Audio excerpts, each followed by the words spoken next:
یہ ایران کی جو بات ہے مظہر صاحب، یہ کتنی تشویشناک ہے؟ ٹرمپ نے کل ایران سے متعلق بھی جو بیان دیا ہے کہ ہم وہاں پر براہ راست انٹروین کر سکتے ہیں، آپ اس کا کیسے تجزیہ تبصرہ کرتے ہیں؟ شکریہ علینا. دیکھیے پہلی چیز تو یہ جو بنیادی سوال ہے، تھوڑا سا عادل نجم صاحب نے بھی کہا، امریکہ کی کبھی بھی عدم مداخلت کی کبھی کوئی پالیسی نہیں رہی. امریکہ کی پالیسی ہی مداخلت کی رہی ہے ہمیشہ. اور لیٹن امریکہ کی ابھی ذکر آیا تو لیٹن امریکہ کے ذکر پر مجھے 70s کا لیٹن امریکہ یاد آ گیا، اور اس وقت کی جو اپرائزنگ تھی، ادھر جو کچھ ہو رہا تھا، ارجنٹینا میں جو کچھ ہوا، اس کے بعد جو کچھ ہوا، ویتنام ہمارے سامنے ہے. اس آپ ویتنام سے لے کے آپ چلے جائیں، چلتے چلے جائیں، کوئی ایسا، کیونکہ دنیا میں اس وقت صرف سوویت یونین تھا، تو دو بلاک تھے، اور سوویت یونین کے فال کے بعد امریکہ کا بہت ایگریسولی اور نیکڈلی امریکنز جو ہے وہ سامنے آئے ہیں ہر جگہ. آپ اپنے ملک میں دیکھ لیں، آپ کیا یہاں سے لوگوں کو اٹھا کے وہ لے جاتے تھے، بعد میں ہمیں بتا دیتے تھے کہ ہم نے اٹھا لیا ان کو، یہ ہمیں وانٹڈ تھے. تو امریکنز کا اپنا انٹرسٹ ہوتا ہے، اور جہاں امریکن انٹرسٹ ہوتا ہے وہاں دنیا کا کوئی بھی لا لے آئیں، آپ پوری اقوام متحدہ کو لے آئیں، ہر چیز کو لے آئیں، وہ کوئی میٹر نہیں کرتا. کبھی بھی سوال نہیں پیدا ہوتا. یا ویپن آف ماس ڈسٹرکشن پہ کبھی یو این نے سوال کیا کہ ویپن آف ماس ڈسٹرکشن؟ آپ اس کے علاوہ چلے جائیں، پوری عرب کنٹریز کو آپ اٹھا کے دیکھ لیں، ایجپٹ اٹھا کے دیکھ لیں، آپ سیریا اٹھا کے دیکھ لیں، تو جہاں انہیں ڈائریکٹ مداخلت کرنی ہوتی ہے، جہاں یہ تو اٹھا کے لے گئے، شکر ہے. امریکن ہسٹری تو مار دینے کی ہے.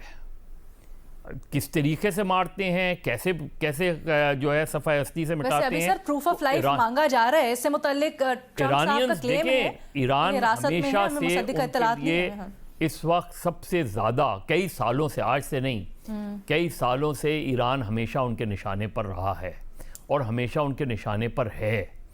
یہ صرف ٹائم پک کرنے کی بات ہے. اس ٹائم کو آپ دیکھیے گا کہ آہستہ آہستہ اس مظاہروں کی خبریں انٹرنیشنلی کیسے پروجیکٹ ہوں گی.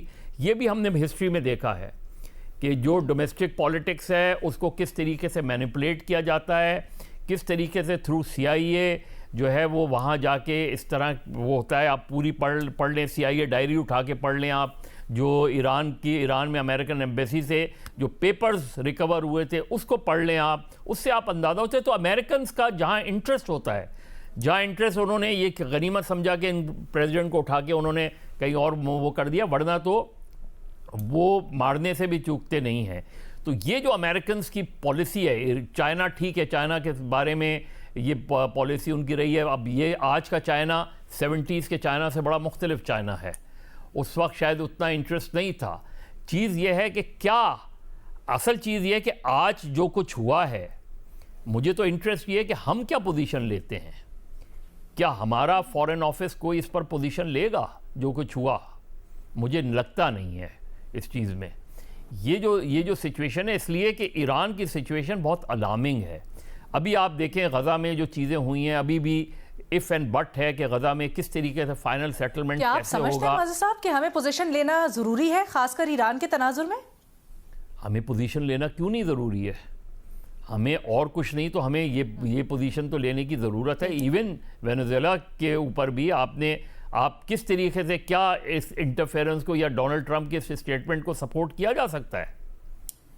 اس چیز کو سپورٹ کیا جا سکتا ہے، کیونکہ اگر آج آپ چپ رہتے ہیں تو کل ایران پر بھی آپ کیا کریں گے؟ ایران پہ کیا پوزیشن لیں گے ہم اگر ایران کے ساتھ ایسا ہوتا ہے اٹیک پہ؟ تو میرا خیال ہے بہت ٹرکی سچویشن ہے. شاید فوری طور پہ نہیں لگتا مجھے کہ ایران میں کچھ ہوگا، لیکن ہمیشہ سے ایران، کیونکہ اسرائیل کے لیے سب سے بڑا تھریٹ جو ہے وہ ایران نظر آتا ہے، صحیح ہے، اور اس وجہ سے ایران ہمیشہ نشانے پر رہے گا.